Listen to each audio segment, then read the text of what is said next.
लोकतंत्र जनता के लिए, जनता के द्वारा किया जाने वाला शासन है, तो जनता को ऐसे लोगों को चुनना चाहिए जो उनका सच में विकास कर सके।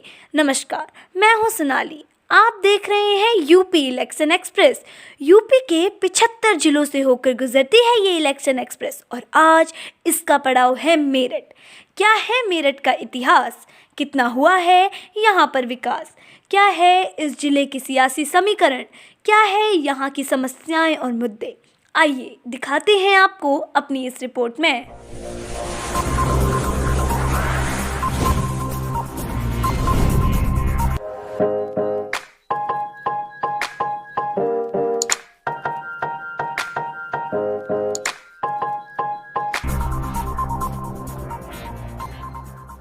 मेरठ पश्चिमी उत्तर प्रदेश का एक प्रमुख व्यापारिक शहर है जो देश की राजधानी दिल्ली से महज 70 किलोमीटर की दूरी पर स्थित है।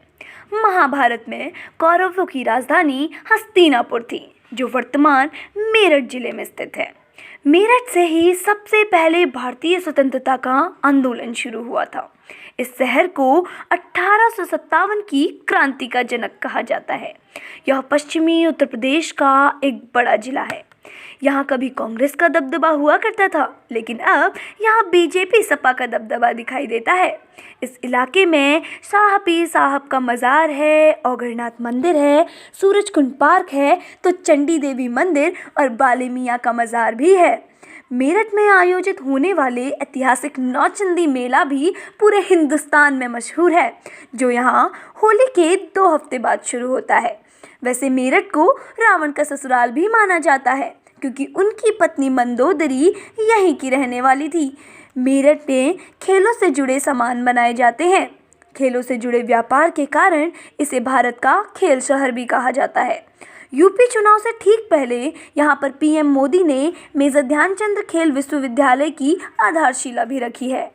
2011 की जनगणना के अनुसार मेरठ जिले की जनसंख्या 3,44,03,679 है।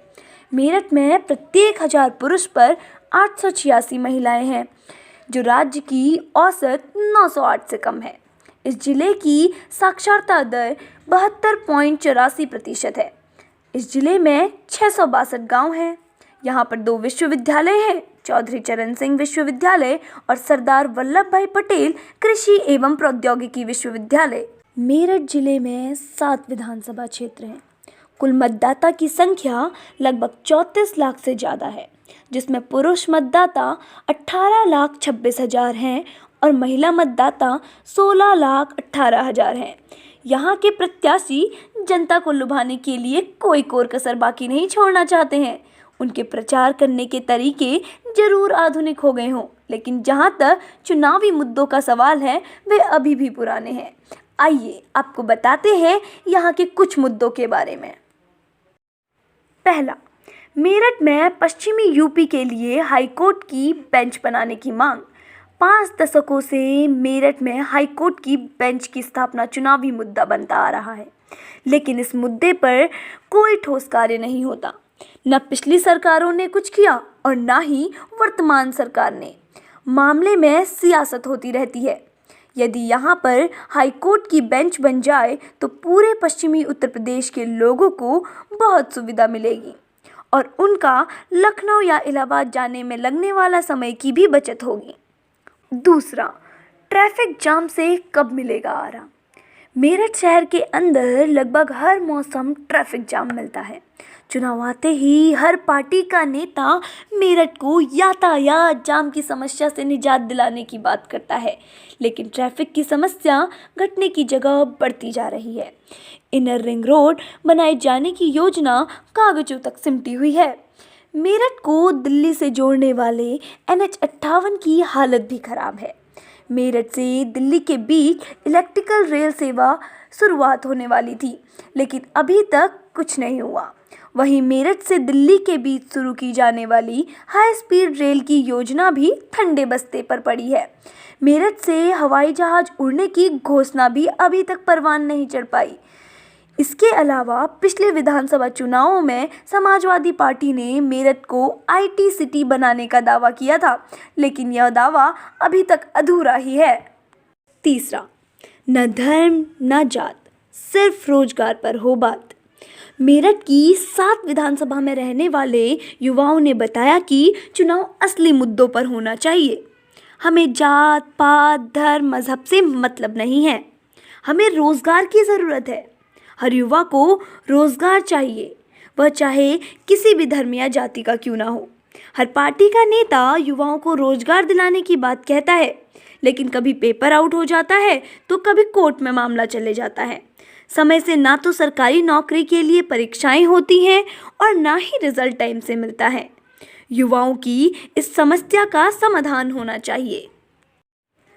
मेरठ जिले की हस्तिनापुर विधानसभा सीट सुरक्षित सीट है। इसी सीट के बारे में कहा जाता है कि यहाँ की जनता ने जिस भी दल को जिताया उसी दल की सरकार उत्तर प्रदेश में बनी।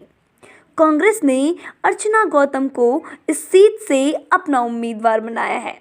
अर्चना गौतम मॉडल और एक्टर रही हैं, जिसको कांग्रेस ने टिकट दिया है, लेकिन विरोधी दलों का कहना है कि छोटे कपड़े पहनने वालों को ना ही मुद्दों की समझ है ना ही सियासत की, जिस पर प्रियंका गांधी का कहना है कि ऐसा कहने वाले अपनी छोटी सोच को प्रदर्शित करते हैं। हस्तिनापुर एक ऐसा इलाका है जिसका आज भी पूरी तरह से विकास नहीं हुआ है। यहाँ के लोगों का मानना है कि द्रौपदी के श्राप के चलते ही यह इलाका कभी विकास नहीं कर सका। दरअसल जब कौरवों ने द्रौपदी का चीरहरण किया था तो द्रौपदी ने श्राप दिया था कि जिस जगह नारी का सम्मान नहीं होता वह धरती विकास नहीं कर सकती। यह तो पुरानी मान्यताएं और धारणाएं हैं, लेकिन यहाँ से जीतने वाले नेताओं को यहाँ का विकास करवाना चाहिए। और अब आखिर में आपको बताते हैं, योगी सरकार ने गन्ना किसानों के लिए काफ़ी कुछ किया है, लेकिन अभी बहुत कुछ किया जाना बाकी है। उनकी समस्याएं अभी है। हाल ही में सरकार ने सहभागी फसल निगरानी एवं निदान प्रणाली योजना के तहत किसानों को व्हाट्सएप व मैसेज के जरिए किसानों की समस्या समाधान योजना बनाई है। किसान को अपने या परिवार के किसी भी सदस्य के मोबाइल से उक्त दोनों नंबर 94 52 24 71 11 या 94 52 25 71 11 पर अपना नाम, पंजीकरण संख्या, गांव, पोस्ट, विकासखंड, तहसील व जिले का नाम भेजना है। चाहे तो SMS भी कर सकते हैं। इस SMS का कोई चार्ज नहीं होगा, यह निःशुल्क होगा। कृषि विभाग के विशेषज्ञ 48 घंटे के भीतर संबंधित रोगों को खत्म करने के लिए दवाइयों का नाम व समाधान भेज देंगे। मेरठ की 7 विधानसभा सीटों में 6 पर बीजेपी का कब्जा है और 1 पर समाजवादी पार्टी का कब्जा है। यहाँ मुख्य लड़ाई सपा, बसपा और बीजेपी में है। मेरठ में 10 फरवरी को मतदान होगा और रिजल्ट 10 मार्च को आएगा।